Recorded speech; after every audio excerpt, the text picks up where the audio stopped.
श्री स्वामी समर्थ अध्याय 12 श्री गणेशाय नमः श्री सद्गुरुवे नमः श्री गुरुरायांच्या शिष्यमोत्तम विनविता श्री गुरु लीलामृताची चव वारंवार ग्रहण करण्यास मिळावी, त्याची यथार्थ प्राप्ती व्हावी.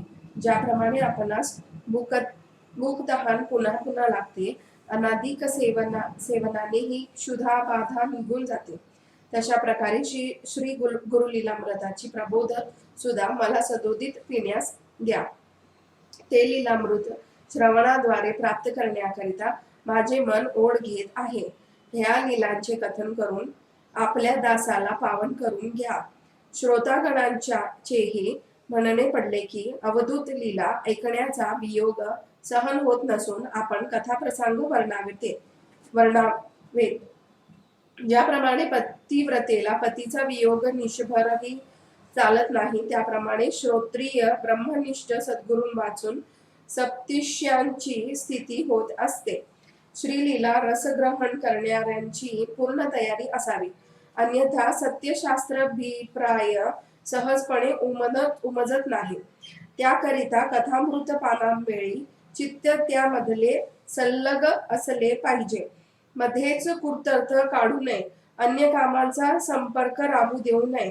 रहस्य जाणून घेण्यासाठी आधी स्वतःच्या विचारचक्राला मर्यादा घालाव्यात. सावध चित्त राखून बोधरसाचे नीट प्राशन करावे. चित्त ढळू देऊ नये, अन्य विचारांना मनात धारा देऊ नये. शिष्य या गुरु आज्ञेप्रमाणे सेवा करण्यास सदैव तत्पर असावे. सुमती चतुर निष्काम निरंतर श्रवणातुर सुशील शुद्ध मानसी असावा. श्रोतृवर्गांची ज्ञान लालसा पाहून ज्ञानदर्शक प्रसन्न वदन होत म्हणतात. शुद्ध मानस असणारे श्रोते ज्ञान विज्ञान जाणतात. श्रोता असा असावा की वक्त्याचा लहानातला लहान दोषी तो नेमका ओळखेल, म्हणजे मुळात तोही तयारीचा असावा. सत्संगी असावा. अध्यात्मविद्या त्याच्या अंगी वसत असली पाहिजे. श्रोत्यांचे रसपाना वाचून थोडेही अवधान सुटले तर वर्णीला जात असणारा कथाभाग रसहीन होऊन जाईल. श्रोते हो, आपण परमचतुर आहात. दया क्षमा शांती अगदी गुणांनी युक्त अशा परब्रह्म परंधाम परापर श्री गुरूंना जाणून घ्या. ज्याकरिता समाधी योग प्राणायामादी अपरिमित साधने निष्काम वृत्तीने जन्मोजन्मी आचरली जातात. ज्याचा निरंतर निवास सर्वांतर्यामी आहे, जो सर्वत्र ओतप्रोत भरलेला आहे. वेद पुराणेही ज्याचा इतिहास कीर्ती अखंड गात असतात.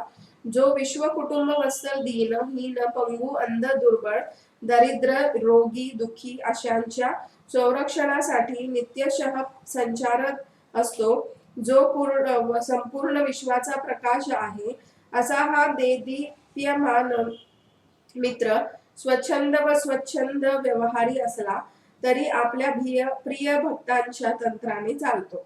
या यतिपती आहे, विरागी आहे, तरीही विश्वकुटुंबी आहे. काशाय वस्त्र परिधान करून हाती दंड तुंबी धारण करतो. जो निर्लेप आहे, प्रत्यक्ष नरवेश धारण करून जो हिंडतो. दृढ विरागी असूनही सर्व जगत मात्रावर ज्याची सदृदय प्रीती आहे. भिक्षुक बनून फिरत असल्याप्रमाणे दाखवितात असला तरी खरा श्रीमंत व या जगताचा ईश तोच केवळ मात्र आहे. याचे खरे चरित्र हे असे अगम्य आहे. प्रसंगी धर्मराजांकडे त्याने उलट्या पत्रावळी काढल्या. अर्जुनाच्या रथावर सारथी बनून तो आरूढ झाला. अर्जुन रथाचे घोडे धुण्याचा उद्योगही ज्याने निमूट केला. प्रल्हादासाठी खांबातून प्रकट झाला, तोच हा श्री नृसिंहेश्वर असून सकल ऋषी योगी ज्याचे सदा न कदा स्तवन करतात, असे ते परब्रह्म कलियुगामध्ये प्रकट झाले. प्रसिद्ध काठेवाड प्रांतामध्ये सौराष्ट्र देशी गिरनार पर्वत आहे. हा परिसर जुनागड म्हणून प्रसिद्ध आहे. असंख्य यात्री इथे बाबा अलक निरंजन गुरु गिरनारींच्या दर्शनासाठी जात असतात. भगवान सत्य सनातन श्री दत्तोत्रय महाप्रभूंचे गिरनार हे प्रिय वसती स्थान आहे. त्यांची कृपा संपादन करण्यासाठी मुनी, योगी, व्रती, तपी, भक्त, विरागी, अनुष्ठानी, जपो, रोगी, दुःखी, त्रिविध तापी सदैव धडपडत असतात. ब्रह्मचारी, संन्यासी, गृहस्थ, साधू, संत, महंत, वानप्रस्थ आणि रावरंकही आपल्या उन्नतीसाठी श्री दत्तोत्रय महाराजांना शरण येतात. अलख निरंजन गुरु, गिरनार, श्री दत्तावधूत, ध्वजाधारी, त्रैलोक्यासी भरवसा भारी असे सर्वजण म्हणत असतात. अशा या प्रसिद्ध गिरनार पर्वतावर सर्व भूतमात्रांच्या हितासाठी विश्वव्यापी श्री मनन नृसिंह भान स्वामी राज गोमुख तीर्थावर वसती करून राहिले. आपले पूर्वीचे प्रिय स्थान अवलोकण्यासाठी पूर्ण ब्रह्म श्री गुरु तेथे आले होते. संपूर्ण गिरनार ते हिंडले. गोमुखी तीर्थाहून चालतच मध्यंतरी असणाऱ्या शेषनारायण पादुकांजवळ आले. या भागात असंख्य आम्रवृक्ष व लतावेलींची समृद्धी आहे.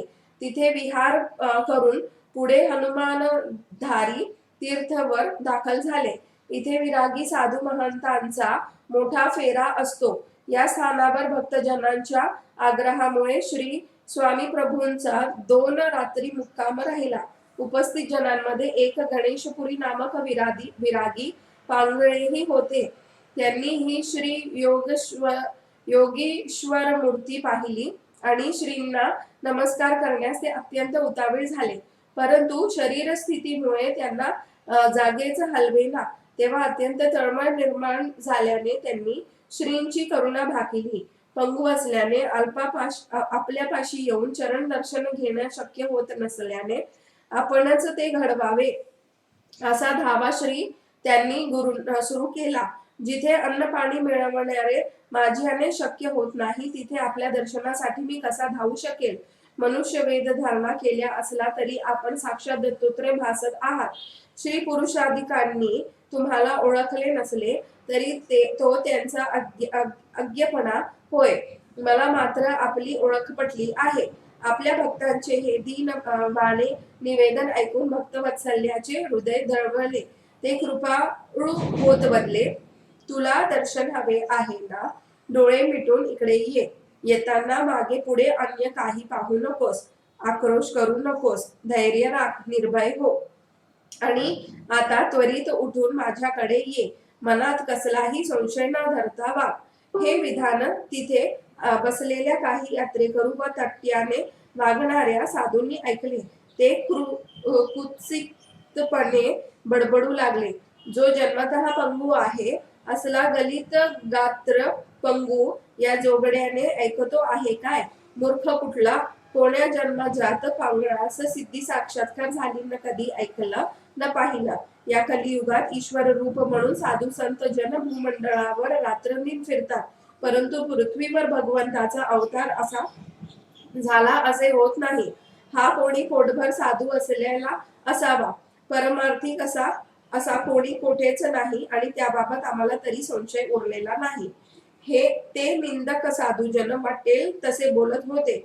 त्यांनी वटवट चालू होती. अंगास राख लावून, जटा वाढवून, मुख रंगवून, टिळे लावून, गळ्यात माळा घालून शंख वाजवत फिरणारे कित्येक जण खोटे असूनही खरे साधू म्हणवितात. पोटासाठी खोटेपणा वागतात. क्षेत्रावर राहूनही पाषाण हृदयी असतात. धनाशिवाय त्यांना काही दिसत नाही. असो श्री स्वामी वचनांवर विश्वास ठेवून त्या पंगू विराग्याने डोळे मिटले. श्री स्वामी रायास मनी चिंतिले. आता काही हो, माझा देह राहो अथवा जाओ, हा भगवंत मला पावलाच पाहिजे. स्वामी राया, आपण देवाधिदेव आहात. आम्हाला आपणच सांभाळले पाहिजे. पुढच्या क्षणी कोणालाही काही लक्षात येण्याआधी ते दृढ भक्तिवान भक्त सहजतेने उठून आपल्या पायांवर उभे राहू शकले.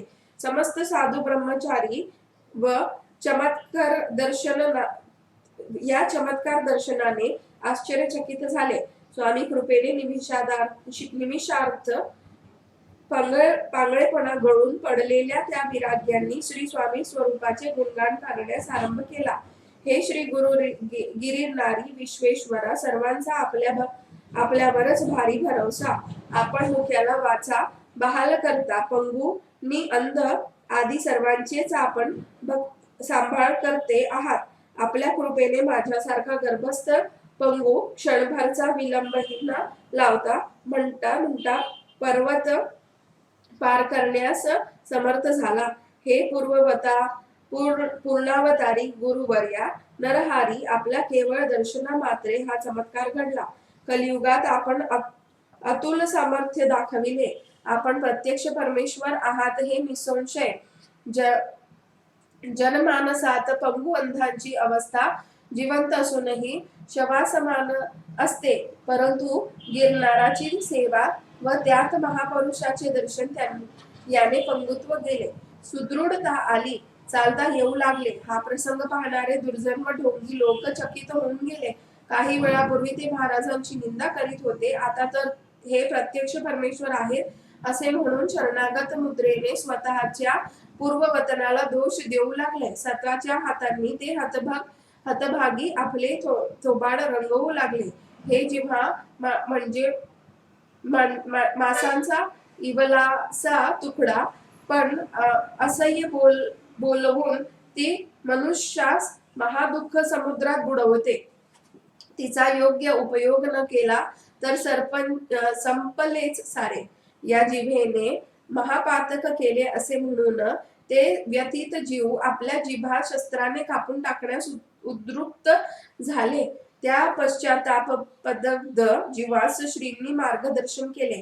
कोणतेही सबळ कारण नसताना कोण्याही प्राणीमात्रांचा मानभंग करू नये. तीव्र वैराग्य धारण करून महापुरुषांचा संग करून विवेक प्राप्ती घडवावी. सत्संगत्वातून निसंगत्व प्राप्त होते. निसंगत्व हे निर्मोहत्वाकडे नेते. निर्मोहत्वाच तुम्हाला जीवनमुक्त बनवते. सारासार बुद्धी, सद्विचार, सत्संगी आणि दृढ गुरुभक्तीने परमपदाची प्राप्ती होते असे श्रुतीशास्त्रे वर्णवितात. त्यामुळे श्री गुरु प्राप्तीचा ध्यास प्राप्ती होते. त्यामुळे श्री गुरु प्राप्तीचा ध्यास धरा. चिरंतन साधू समागम राखावा. श्री गुरु लीलामृतांपासून पाजरणाऱ्या परमामृताच्या श्रवणाने निश्चितपणे परमपदाची प्राप्ती होते असे ते दिव्य महापुरुष सर्वांना दर्शनासाठी आज अनायासे प्राप्त झाले आहे. सर्वजण त्यास मनोभावे वारंवार नमस्कार करू लागले. महाराजांचे पूजन करण्यात आले. त्यावेळी स्वतः श्री गुरूंनी श्री गिरनार तीर्थ महात्म्य सांगत पुढील प्रवास आरंभ केला. पंगुत्व दूर झालेले भाग्यवंत गणेशपुरी यांनी श्री स्वामी महाराजांसमवेत शेषनारायण पादुकांचे दर्शन घेतले. त्यांच्या समवेत चंचल भारती, आनंदगिरी, कृष्णानंद सरस्वतीही होते.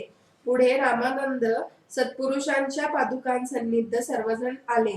गोमुख आणि हनुमानधारी मारुतीच्या बाजूस या पादुका आहेत. इथे एक साधू भक्त हरिदास राहत होते. ते नियमाने श्री गिरनार दर्शनास येत जात असत. रामानंद पादुका स्थानावर उन्हाळ्यात पाण्याची पंचाईत होते, मात्र कमंडलू तीर्थ गोमुखात व हनुमानधारित कामापुरते पाणी राहते. कमंडल पासून अत्युच्च शिखर गाठावे तिथे अनादी कालापासून सुंदर शोभयमान दिसणारे श्री दत्तात्रेयांचे पदकास्थान आहे. श्री जगदीश्वर दत्त दिगंबर या उच्च शिखरावर निरंतर स्वच्छंद बसतात, परंतु कोणासही दिसत नाही. पादुका स्थानाजवळ सर्व विज्ञातक श्री सिद्धिविनायकांची मंगलमूर्ती बसलेली आहे. जणू गिरिनारींची अनेक स्तोत्रे श्री गणराज गात असावेत. त्याचप्रमाणे सदोदित श्री दत्तगुरु वाद अतिप्रेमाने गात वायुपुत्र हनुमान तिथे आपले हात जोडून विनम्रपणे तितष्ट होत आहे. पाठीमागे वेदविहित धर्मकर्म प्रवर्तक व्याससूत्र भाष्यकर स्वतः सिद्ध भगवान आद्य शंकराचार्य बसतीला आहेत. यांनीच उपनिषदाचे अर्थामृत वेदसागरात बाहेर काढविले. प्रस्थानत्रयावर भाष्य केले. असंख्य देवस्थानांची नीट व्यवस्था लावली. विशिष्ट पंथ संप्रदायातील भेद दूर केले. असंख्य देवताष्टके स्तोत्रे रचिली. हे साक्षात श्री शंकर या गिरिनार पर्वतावर श्री दत्तोत्तराराधनेसाठी अल्प वयात येऊन श्री दत्त कृपा संपादन करून मार्गस्थ झाले होते. श्री दत्त शिखरावरील श्री विनायकाच्या सन्निध एक घंटा आहे. तिचा घंटा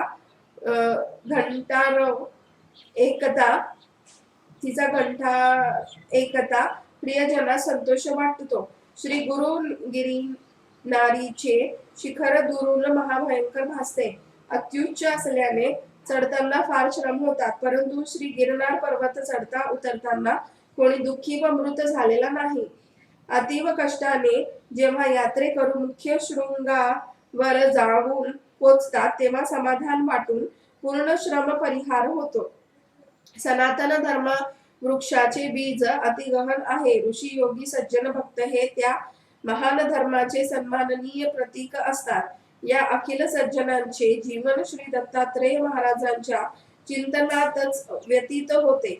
भगवंतांचे हे विश्रांती स्थान होय. असो, श्री मनन नृसिंह भानमुनीश्वर आपल्या समवेतच्या भक्तगणांसह मंद गतीने श्री गिरनाराचे अवलोकन करीत संचारत होते. गोमुखी तीर्थाहून ते माता अंबिकेच्या स्थानावर आले. श्री स्वामी महाराज तिथे प्रवेशताच एरवी मूर्ती स्वरूपात स्थित असणारी ती माय हास्यवदन होत बोलू लागली. हे स्वामी राया, आपले निज स्थान सोडून आपण कोठे गेला आहोता? बऱ्याच दिवसानंतर परमहंस स्वरूपामध्ये सगुण ब्रह्म पाहिले. समर्थ बदले, माते, आम्ही तीर्थक्षेत्रामध्ये संचार करीत आहोत. श्री दर्शनार्थ देवस्थाने विलोकित आहोत. वस्तुतः उभयंतांमध्ये वेगळेपणाने संवाद होत असताना दिसला तरी त्यांचे एकमेकात ऐक्य रूपच होते. प्रकृती पुरुषामध्ये भेद नसतो. शास्त्रे व वेदही याचे वर्णन करतात. दिवा आणि प्रकाश भिन्न भासले तरीही एकरूपच असतात. तसे शिवभक्त शिवशक्ती हे विश्वव्यापक चैतन्य रूपच होय. सूर्य आणि प्रकाशाचे एकत्व जसे गुळ आणि गोडी मधला एक भाव जसा, पाणी आणि त्याच्या माधुर्याची चव ही जशी एक जीव, तसे या प्रकृती पुरुषात एकत्वाचे आहे. अंबाजीचे दर्शन झाल्यावर सर्वजण श्री गोरक्षनाथ भेटीनंतर अवघडानाथांसही भेटून कमंडलू तीर्थवर परतले. गिरनार पर्वत हा देवतामय आहे. तिथे योगी, भोगी, साधू, विरक्त जनपक्षाधिक समस्त जन वास्तव्य करतात.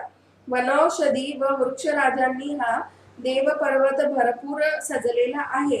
स्वच्छ पाण्याचे भरपूर झरे पर्वतभरातून पाझरतात. कमंडलू तीर्थातही ते शुद्ध जल जमा होत राहतं. अशा पवित्र तीर्थाच्या दर्शनाने, प्राशनाने, स्नानाने सर्व जगत पावन होत आहे. या कमंडलू तीर्थ मध्ये प्रत्यक्ष अत्री नंदन श्री दत्त गुरु ही स्नान करतात. यावेळी श्रीमद गुरु नृसिंह भान स्वामी रायांनी सर्वांसही तीर्थस्नान केले. तेव्हा सर्व परिसरातच आनंद दाटला. त्याच वेळी रामदास, सेवादास आणि कृष्णदास हे तिघे दत्तभक्त श्री गुरूंना जय जयकार करीत तिथे येऊन पोचले. तीर्थस्नानावेळी कृष्णदास बोलू लागले, हे गिरिनारी, या निज दासाला दर्शन द्या हो. रामदास साधू बोलले, आपण कलियुगातले साधू आहात, भले भले थकले हो. श्री दत्त दुरावले आहे. तेव्हा सेवादास विरागी म्हणाले, श्री गुरु गिरनारी वाचून अन्य कोणी पूर्णानुभवी हठयोगी राजयोगीही कलियुगात कोठे दिसत नाही. तीर्थक्षेत्र, देवतास्थाने याची पूजनेच कलियुगात करावीत. प्रत्यक्ष प्रमाण म्हणून देवता दर्शन होत नाही. हा संवाद चंचल भारती साधूंनी ऐकला. ते त्या साधुवंत वृदांस म्हणाले, चित्तशुद्धी विना देवतेच्या प्रत्यय दर्शने चुला कसा येईल? अंतःकरण पवित्र असेल तर श्री गुरुकृपेने निसंशय साक्षात्कार होतो. मनामध्ये शुद्ध भाव नसले तरी देवादिदेव कसा पावेल? निष्काम कर्म उपासनेने चित्त शुद्ध होतं. निर्मळ मनाने सद्गुरु सेवा केली असता साक्षात्कार होऊन देवदर्शन घडतं. वेदविहित सत्पथ महापुरुष समागम व शुद्ध हृदयाचा एकत्रित करणातून परब्रह्म दर्शन होतं. शुद्ध सात्विक शिष्याला श्री गुरु श्री हरी भक्तीनंतर भगवत स्वरूपाचे दर्शन लाभते. हे पहा, श्री मनन नृसिंह गुरुराया येथील बसले आहेत. हेच प्रत्यक्ष गिरणारी होत. त्वरित यांचे चरण धरा, म्हणजे त्यांच्या कृपेने पावन व्हाल. कसलेही संकल्प विकल्प असा आता नको. श्री स्वामी समर्थाचे समीप वृथा बडबड करीत राहू नका. अहम गाळून शरण या. आजचा हा सर्वोत्तम महालाभ काळ आहे. पुन्हा केव्हा येईल माहित नाही. तेव्हा आता त्वरित शरण या नि आत्मकल्याण साधा. गर्जनेसारखा अत्युच्च स्वरांमध्ये चंचल भारतींची आश्वास सूचना कानी पडताच ते साधूजन खडबडून उठले. त्याच वेळी दयाळू मूर्ती स्वामी राजकृपाळू होतास त्रयमूर्तीचे सगुण स्वरूप धरून उभे राहिले. प्रत्यक्ष भगवान श्री दत्तोत्रय रूपांचे दर्शन श्री स्वामी रायांनी घडविताच समस्त भक्तजन धन्यता पावले. त्रिभुवनानंद भक्त कार्य कल्प द्रुम त्रैलोक्यनाथ श्री दत्तात्रेय आपल्या नित्य आभूषणांसह प्रकटल्याप्रमाणे दृश्य दिसत होते. उपस्थित भक्तजन जय जय अवधूत निरंजन असा जय जयकार करीत होते. शके 1775 ला सेवादासांनी हा दर्शन सोहळा अनुभवला. त्यावेळी देवादिकांनी धाव घेऊन श्री गुरूंवर विमानातून पुष्पवृष्टी केली नि तेही प्रसन्न चित्त झाले. याप्रमाणे ब्रह्मनिष्ठ वामन रचित श्री गुरु शिष्य संवाद रूप श्री गुरु लीलामृतातील श्री स्वामी वर्णनाचा हा गोड 12वा अध्याय येथे समाप्त होत आहे. श्री स्वामी समर्थ.